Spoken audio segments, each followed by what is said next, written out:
The hidden calories killing your plant-based diet. If you are eating 100% healthy right now, but still not losing a single pound on the scale, this video is for you, my friend. I'm going to cover 10 plant-based foods / food habits that are so innocent, yet so sneaky, because they're widely considered healthy, and I think this is why they go under the radar, and people totally underestimate how disruptive these healthy foods can actually be when it comes to getting control of your waistline. If you are stuck on the scale right now, despite feeling like, hey, I'm doing everything right, I'm eating the whole foods plant-based guidelines, this video is your troubleshooting. Let's get into number one. Number one, cacao nibs. Sadly, I don't have props for all of these, but I thought we'd start here since I have these handy. For 15 grams, a whopping 95 calories. That is relatively high. 15 grams, I should think, is marginally over a tablespoon, so you might be looking at 70 to 80 calories for a single tablespoon of this stuff. That is quite high. It is delicious on oats. I do also like it in my cereal bowls, but yes, fairly calorie rich and does go under the radar. The one thing I'll say calorically in defense of our friend the cacao nib,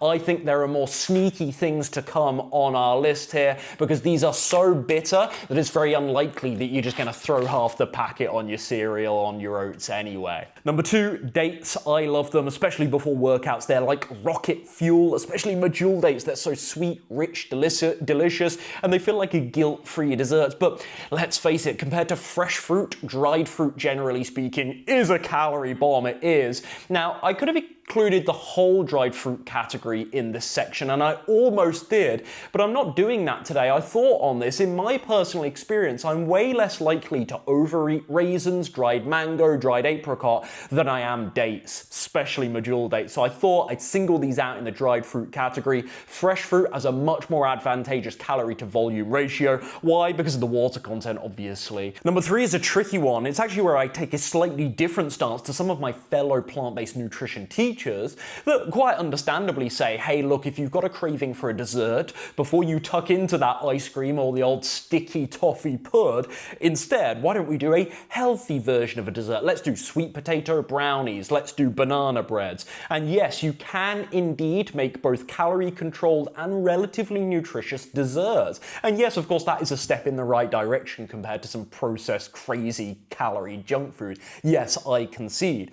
What I observe with many of these desserts, though, is the calorie count still ends up being really high, because you might be using flours, albeit a smaller amount of them, and a whole wheat or a chickpea flour, but you're often using lots of dried fruit for these things to create that sweet paste that you might replace eggs with. You're using nuts and seeds, nut butters as well as a bit of a binding agent, to add some really intense flavor. Sweet potato in lots of these desserts as well. Nothing wrong with sweet potato, but you're then adding this into the mixer with very calorically dense foods. Lots of sweet foods there. I love sweet potato, but it is insatiable. It's so sweet. Then you combine it with other sweet things. These desserts can be particularly moreish, and since many people batch cook them, you've then got 6 sweet potato brownies. You know one of them is 200 calories, fair enough, but then the whole batch is staring at you for the rest of the day, and they are delicious, albeit healthy. I would actually advise, if you're having lots of these healthy desserts and your weight isn't going down, this maybe is one of the first places you start looking at. Substitute those for lower calorie snack items like rice cakes or fresh fruit, not dried fruit, fresh fruit, maybe a bit of soy yogurt and some berries. You can knock 100, 200, 300 calories off your daily diet so easily with that one change. Number four, in a similar vein, so I won't explain this one much, it's snack bars. Some are generally speaking more sensible than others, and I really enjoy something like a Lara bar, and it's so convenient, such a perfect option on the go when you're really busy to fill gaps between meals. But generally, these tend to be, again, really calorie rich because of their ingredients, so be careful with them, eat them cautiously, try not to buy these things in multi-packs would be my big tip, and really make them a special thing that you make a point of saying, oh, I've got a really busy day today, so I'm going to grab one of these on the go. You don't be taking them home and putting them into your normal home routine, because the calories are just going to stack and stack and stack. And again, these snack bars, healthy, but perhaps really moreish. Well, perhaps, definitely really moreish. Number 5, these get lots of coverage already, we won't spend too long on it. Nut butters. We all know they're very high in caloric density. This gets talked about a lot, I won't repeat that. One thing I'll say though is I actually think the nut butters, the biggest threat with the nut butters from a weight control perspective is not actually the calories. Yes, you heard me, they are insanely calorific. It's the fact they're easy to overportion and you just go back in and they're so delicious. I'll just have a little bit more, a little bit more. Some people eating it from the jar between Zoom calls. I had a client that was doing that years ago. I've just grabbed a bit of nut butter from the jar between Zoom calls. We did an estimation. We worked out that might be 400 calories of the day. So when we got them on the program, we're like, all right, when you do have nut butter, you're weighing that, sir, and you're being diligent about it. And lo and behold, bang, the scale gets moving. That's the value of precision. But yeah, the problem with nut butters, whatever it is, cashew peanut butter, even a no added oil butter, which is what I recommend, they're so easy. You think you're doing a tablespoon, you are doing a tablespoon, but it's very heaped and it might be accounted as 15 grams in your meal plan. But actually, if you weighed that out, it'd be like 30 grams. And so, yeah, that might be 75 extra calories that you've been doing for weeks and weeks and weeks every single day that's completely unaccounted for. Number 6 is the only one on this list that I was slightly on the fence about including. In the end, I settled on doing so. It's avocado. And the reason why I've included this, I actually think it's harder. This is why I deliberated. I think it's harder to overeat than something like nut butter. And it has a lower calorie density than something like nut butter or just straight whole nuts and seeds. It does have a lower caloric density. But when you think about the calories in a single avocado compared to other produce of a similar size, compared to like a medium apple, for example, avocado destroys it out of the water. One medium avocado, I appreciate this is a rather large range, but you might be looking at somewhere between 200, 220 and 300 calories at the upper end for a medium, not even a large, a medium avocado. And even if you don't use the whole thing, that half an avocado, you're adding to what might be an otherwise calorie appropriate meal, and you're thinking, well, I'll add that healthy fat source. Again, you're stacking the calories. It's not to say the avocado shouldn't be included. Maybe something else should make way for the avocado or be reduced to include the avocado. I'm not saying get rid of the avocado like the aforementioned. I'm not saying don't ever eat any of the foods on this list. I want to make perfectly clear because they are so nutrient rich and they can be part of a weight loss friendly diet if your calories are in check. But I cannot get away from the fact that a whole avocado could be up to 300 calories. It's a lot. It's a lot for that little thing when an apple is maybe 100. Number 7 is tahini and cashew based dressings. I'll also throw in like a peanut based dressing. You might do a nice peanut stir fry sauce or whatever, a tahini dressing to go on your salads and whatnot. Yeah, delicious, wonderful, can really add a touch of decadence to an otherwise kind of healthy, bland meal. But you know, when you take the nut and seed and then you ground it down into a paste, the calorie density just goes up and up and up. So they are so calorie rich. The good news is there's a great workaround to still keep these things in your diet, to still have your meals taste good where you use these things as dressing. But it involves thinning them out a little bit and diluting some of that rich, fatty flavor. So by using things like lemon juice, water, soy sauce, of course it depends on what the dressing is in question, but using lower calorie items, balsamic vinegar, another good example, or any vinegar, to just dilute the amount of calories per tablespoon of these dressings, that can be a great hack to still include these things in your diet. Number 8, granola. Now this depends on the product in question, like some of them there's refined sugars and oils and maple syrup added. It's product dependent. But even if you make your own, the nature of what granola is going to be so calorific because again, it's nuts, it's seeds. The oats are the least of it, frankly, but it's all the other stuff, and then it's crispy in the maple, it's crispy in whatever it is to make it sweet. And so yeah, the calories again through the roof. Like a couple of tablespoons of granola, you've added 100 calories, maybe more, just like that. And so I just find that muesli is a much better option. Muesli,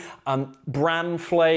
If you're doing like cereal, if you want to do like a cereal-y type, cold, quick breakfast, convenient breakfast, I just don't even bother with the granola because it's just such a calorie bomb. The fullness that you get per calorie of granola, it's awful, actually. I've done videos where I've got the visuals, I should do that. Maybe I'll overlay it to demonstrate, but it's night and day difference. Number 9, I inadvertently mentioned in the granola section just now, it's maple syrup. I love maple syrup, it's a regular part of my diet to this day, but when I use maple syrup, the commitment, I never free pour. This is the commitment I have. I never ever free pour. It's measured, it's managed, so I know what's going into my food because again, tablespoon of maple syrup, you might be looking at up to 90 calories depending on how generous your tablespoon is with the magic stuff. So yeah, what I like instead is stevia, which I know is controversial to people because they, oh, isn't that one of those artificial sugars? No, it's natural. It is processed, but it's natural. Stevia is different, and it's low calorie, and it's from the stevia plant, and the processing is actually minimal, and there's nothing added compared to those other many other artificial sweeteners. So I really like stevia. I really like stevia to just, and no, it doesn't taste the same. And I know some people, they're like, oh, stevia is a bit funky to me, but again, taste buds are very adaptable. You get used to it. So I'm not saying I never use maple syrup because I love it, as I say, but if you can do like a little bit of maple syrup and then maybe a little bit of stevia, that's a great way to just knock some of the maple syrup out of your diet and offset some of those calories. Number 10, last of all, but certainly not least, especially for my fellow Brits, this is relevant, who have about 10 cups a day each for the entire population, and they're adding those, you know what I'm going to say now, creamers and plant milks and that sort of thing. Again, if it's all accounted for, perfectly fine, but those splashes of plant milk that you use over the day, it's usually not almond milk that people use in their teas because that's pretty rancid, and coffees, that's pretty rancid, I admit, but it might be something like oat milk, which is a lot more calorific.